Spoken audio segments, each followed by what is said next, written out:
Welcome to the garden. Today we are working on tying up our tomatoes. We've been doing this method how many years? 2-3 years now. 2-3 years? Yeah.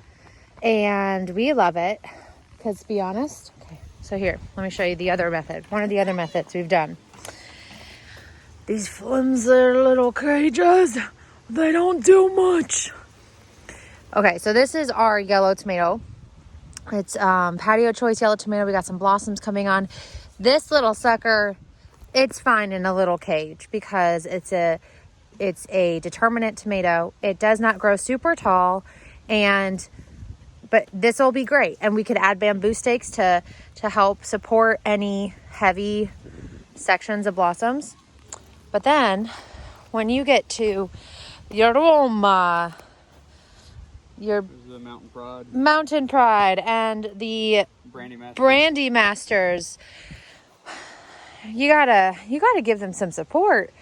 These ladies, they like to bear a lot. So anyway, so this is what we do. We tie the string up around, just a little overhand knot back and through. Yeah. One more in there. Make it nice and secure. And run the string down. I like to pull it down to base level, then go another inch or so. And we'll cut it. And then we get a little landscape staple. You can pick these up at any of your big box stores in their landscaping fabric area. Tie another overhand knot around it. Try to get it kind of close down to the bottom. Throw 2 of them on there, and then put it an inch or so away from the base, and put that down. And I think I made it a little too tight. And that happens sometimes. Redo. And so, as you can see here, we already have some of these already staked up. So we have the strings down.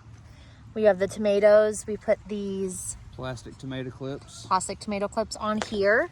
And so every so often we'll come out and we'll add some new clips, attach it to the string. It has a little string holder right there. You can see it. And it makes a great support. We started the clips last year for the first time, and they turned out really great. Before that, we were just sort of like wrapping the tomato around the string, which we've seen done before, and we thought we would try that out a few years ago. We didn't like that technique as much. Found it kind of cuts into the tomato. Yeah, it cuts the stem a bit. Whereas these, there's a lot of room for the tomato. Sorry, there's a leaf. There's a lot of room for the tomato to move. So it's not completely gonna suffocate or put the tomato into a noose of sorts. And then we'll just add a new support every bit. So when this grows up a bit, we'll put another support here. Take that sucker, get out of there. And so it's great because as the tomato grows, it's able to grow up the string. And then we got these posts up really tall for the indeterminate types to grow up.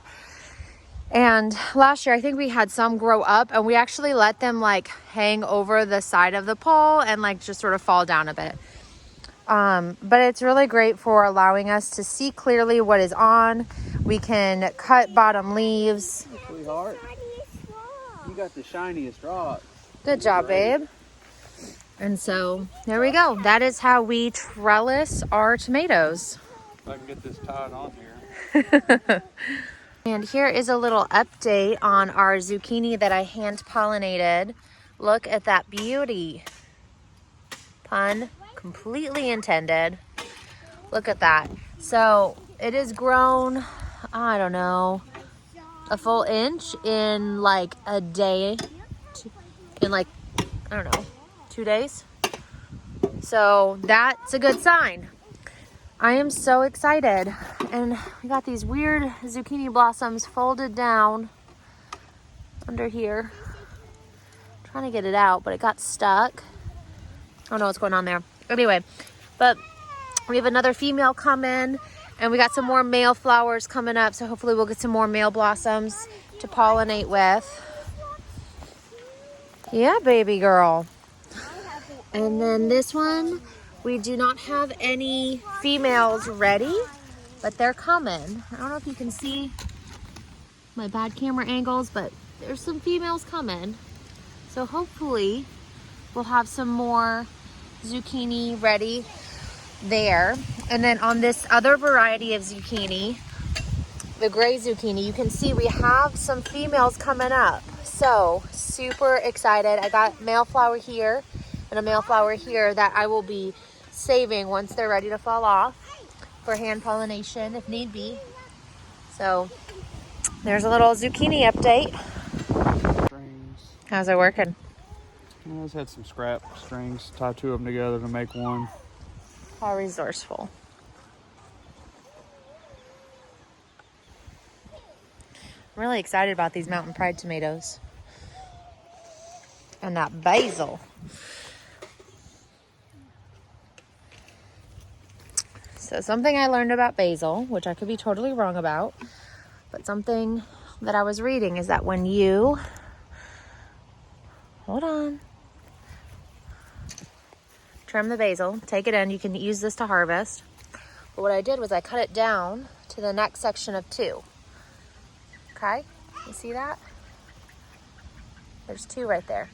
They will grow out stronger shoots out the side and become more bushy versus tall.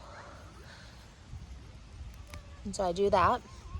When my basil gets a little big, I start cutting off and deadheading the tops of them in order to create a bushier plant versus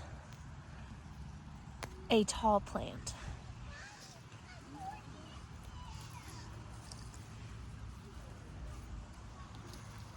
And then I can take the basil inside, clean it, and use it for cooking.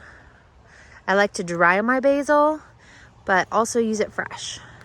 And I always try to get the kids to try a piece of fresh basil to see what they think.